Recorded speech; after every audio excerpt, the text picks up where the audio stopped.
नमो बुद्धाय. जय भीम. जय सावित्री. जय ज्योतिबा. आपल्या सर्वांना आज 3 जानेवारी माता सावित्रीबाई फुले यांच्या जयंतीनिमित्त हार्दिक मंगलकामना इथे व्यक्त करते. त्यांच्या चरणी त्रिवार वंदन करते. आपल्या सर्वांना माहीत आहे की माता सावित्री जी भारतातली पहिली शिक्षिका महिला कोणत्या कोणत्या परिस्थितीतून जाऊन आपल्याला तिने शिक्षणाची गंगा आज घरोघरी वाहत आहे. असं जे कार्य भूतपूर्व भविष्यात केली आहे.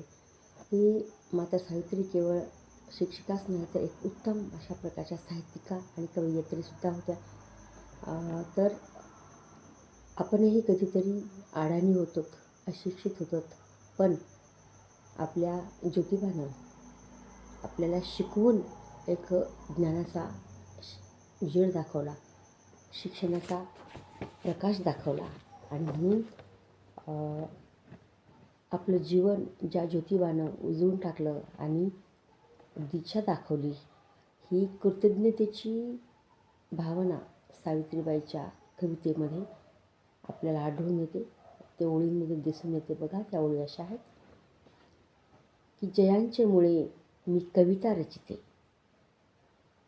जयांच्या मुळे मी कविता रचिते, जयांचे कृपे ब्रह्म आनंद चित्ते, जयाने दिली बुद्धी ही सावित्रीला, प्रणाम करी मी यती ज्योतिबाला.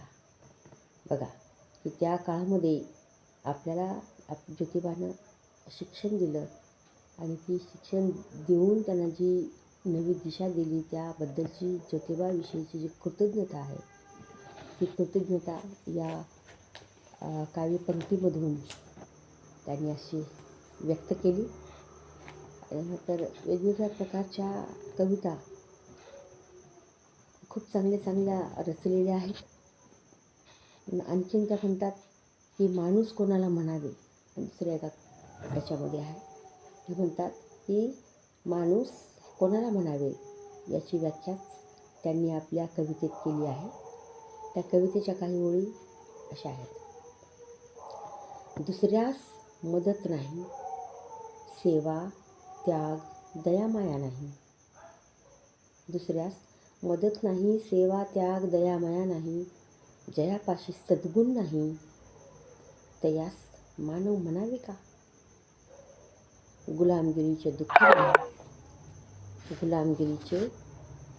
गुलामगिरीचे दुःख नाही. जराशी त्यास जाणीव नाही, माणुसकी नाही, माणुसकीही समजत नाही. तयास मानव म्हणावे का. पराक्रमी व इंद्रासारखा बलाढ्य माणूस कसा बनतो, तर त्याच्याजवळ असलेल्या माणुसकी आणि मानवता या गुणामुळेच बनतो. हे सांगताना त्या असे लिहून जातात की संत मानवाचे नाते ओळखतो जेथे, सावित्री वदते तेची संत. पूजनीय वाचे जे उच्चारे, तैशी क्रिया करे, तीच नरराणी पूजनीय. बघा, अशा प्रकारच्या उत्तम कवितासुद्धा त्यांनी रचलेल्या आहेत. आपणाला कुठे जावयाचे, जाऊ चला गाठू मानवता केंद्र, मनुष्यत्व इंद्र पदी जाऊ. बघा, म्हणजे सावित्रीबाईचा हा 52 कशी सुबोध रत्नाकर हा जो दुसरा काव्यसंग्रह आहे, तर याच्यामध्येही अतिशय चांगल्या प्रकारचे लिखाण त्यांनी केलेले आहे. आणि हा त्याचा काव्यखंड 7 नोव्हेंबर 1892 रोजी प्रकाशित झाला होता. तर अशा प्रकारच्या बरेच जेवढे महान कार्य आहेत ते शब्दामध्ये बसणार नाहीत, पेनीच्या शाईमध्ये उतरणार नाहीत.